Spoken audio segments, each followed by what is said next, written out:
Alright guys, what's going on? Let me get everything turned on out here. Alright. So another Amazon package for it's an eccentric wheel for a rotary motor. What the hell do they do here? Dude. So these are usually like $8 or $9, sometimes $10. I found this seller and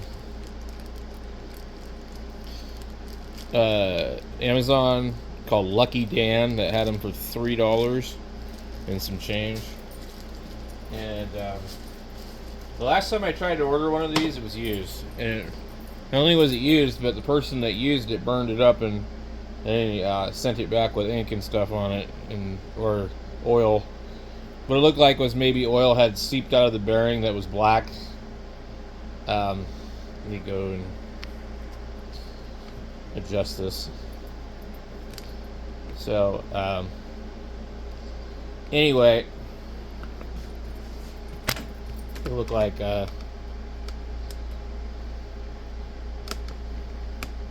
let me get my field of view here a little better.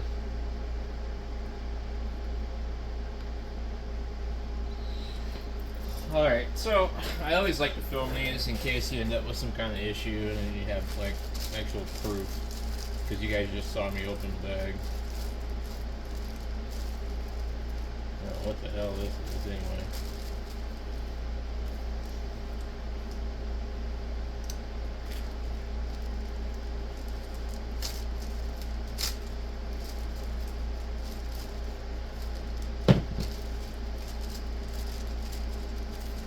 So the last one, like I said, showed up used. What does it say on here? Red T2 ship. I've never really seen a bag like this, but anyway.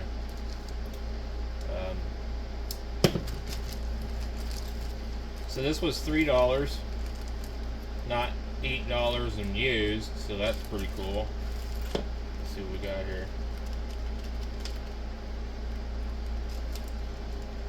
Tattoo eccentric wheel made in China. It's a little bit bigger than I thought it might be.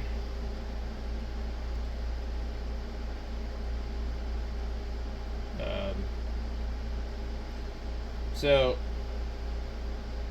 if you just buy something like this for a couple of bucks, I mean, you could take like any of these kind of motors and make yourself like a prison style tattoo machine, like really easy. I've been collecting motors for a little while, and I can tell you that these here are perfectly fine to tattoo with.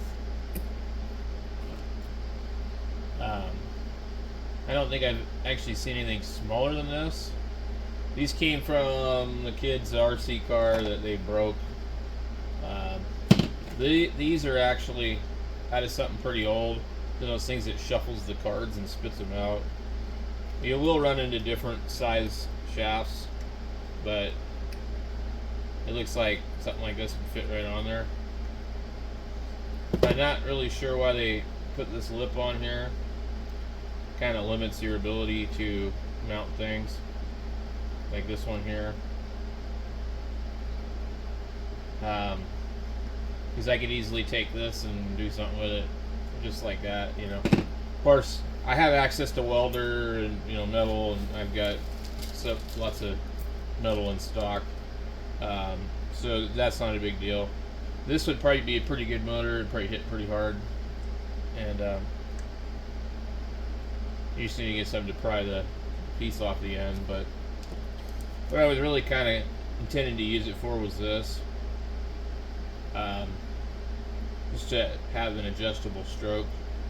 But I found that this already has a pretty long stroke anyways, so it's kind of what I'm running into as I've gotten back into tattooing after many years. Is like I realized that I was having a lot of trouble with these coil machines because I couldn't hang my needle out really that far, and so I was kind of going along and I was riding the tube when I'd run a line whether I wanted to or not, because you know, the needle is only sticking out like that, like, you know, a dime. I mean, if the needle only sticks out a dime from flush, you know, how you get you can't see that unless you're like in front of it.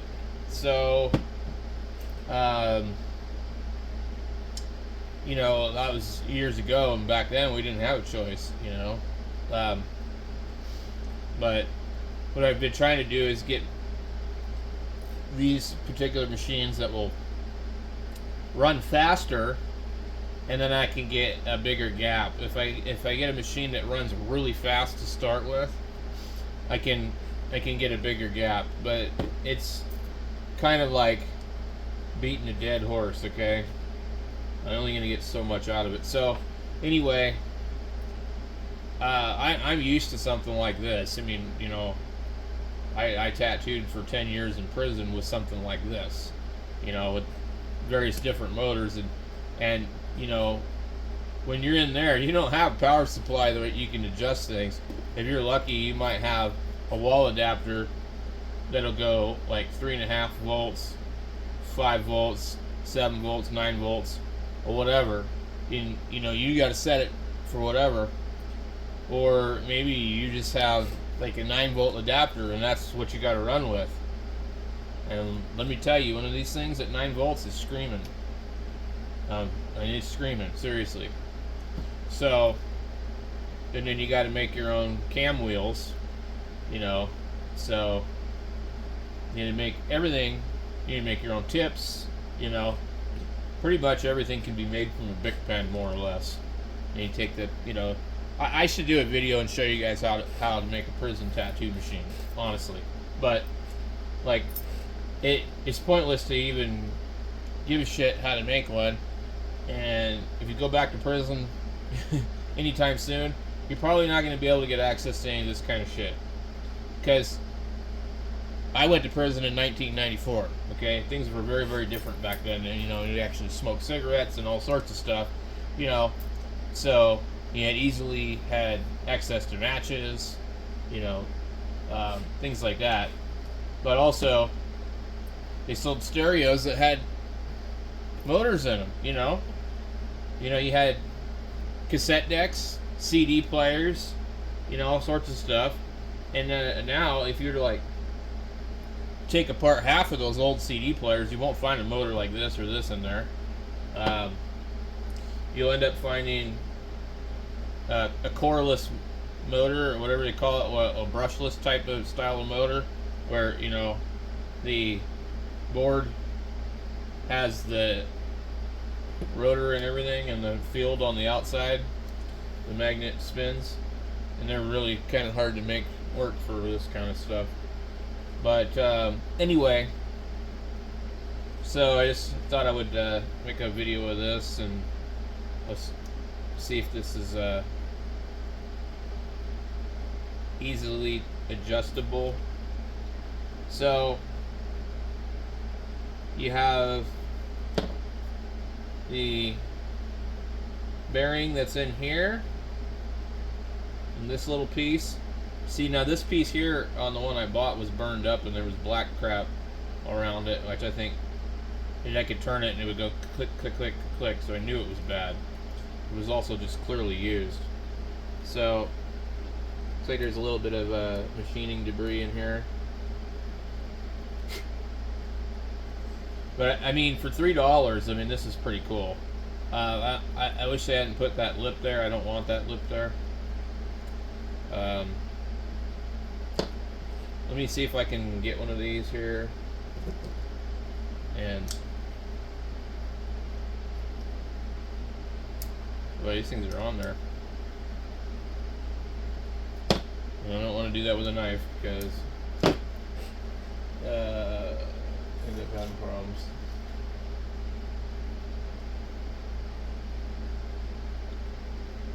Yeah.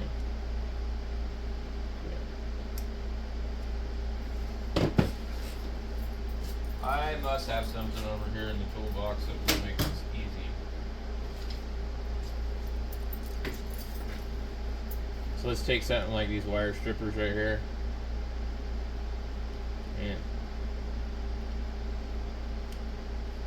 I'm surprised that this doesn't want to come off so easily. I don't remember what this motor is out of, but I think it's out of a like a late 2000s CD player where it was a servo motor to then here's one way you can do it. You go and cut the damn plastic gear because you know you're never going to use it.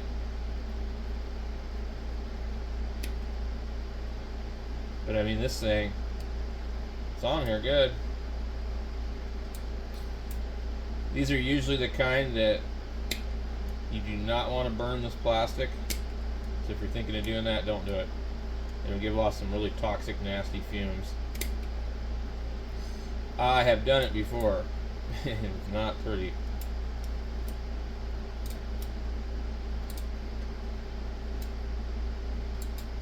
Why? It's like, Jesus.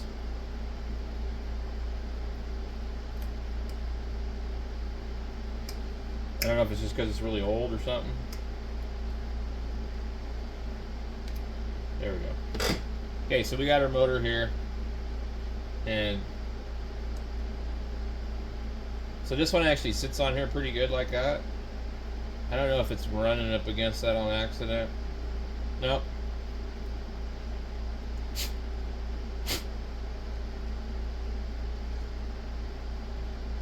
So let's go ahead and tighten this up here. Now, I don't see a mark on our cam, but this says 1.5. I think you just point it as close to possible as to the outside piece. So this is going to be all the way to 5. And then that would be closer to nothing there. And what we'll do is we'll take this motor here,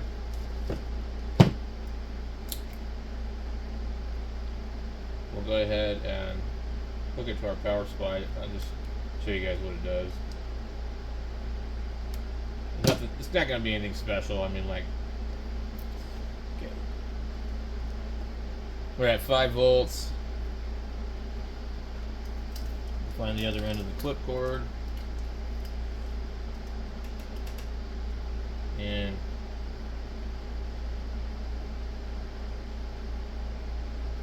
I'm just going to go ahead and put it on the shader. I like these little goofy wormhole tattoo supplies because it's a thin wire. I can just turn it on. I don't have to use the foot switch if I don't want to.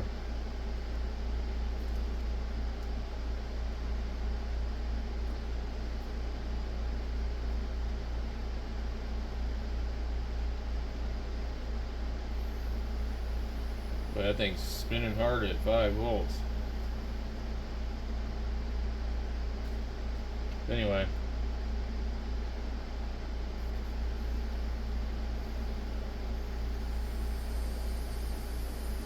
You hear it? This might not be. This might be a 4-volt motor. So it's usually marked, but this one doesn't have any markings. Anyway, you could totally run one of these. I mean, this kind of looks like what might be in those wannabe Swiss swash drive things. So you would take something like this one here. This one says that very good motor company. It doesn't have the voltage on it either, but it's going to run slower. So at 5 volts, this one is probably a 12-volt motor. It's running nice and smooth. This thing at 5 volts is screaming. And these other two here, they're all the same. So we could try one of these. One of these has I'm just gonna put my clipboard in between here. This is screaming at 5 volts too. I think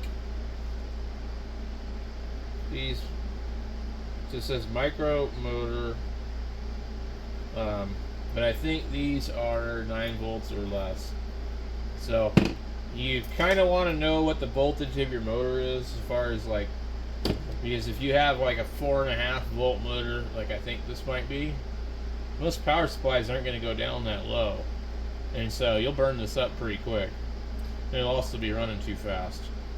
So anyway, it's nice it gave some of these nicer kind of rubbery nipples, not the funky, weird, hard plasticky crap that comes with most of the kits. But they're also not the right size. I don't know.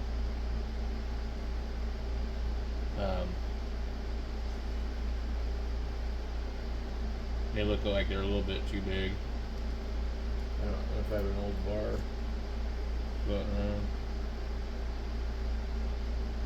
so you're gonna have trouble with these like usual. But for $3, I mean, that's cool. And then I can try it out on my other machine, or I can just make another machine. Yeah, I don't know.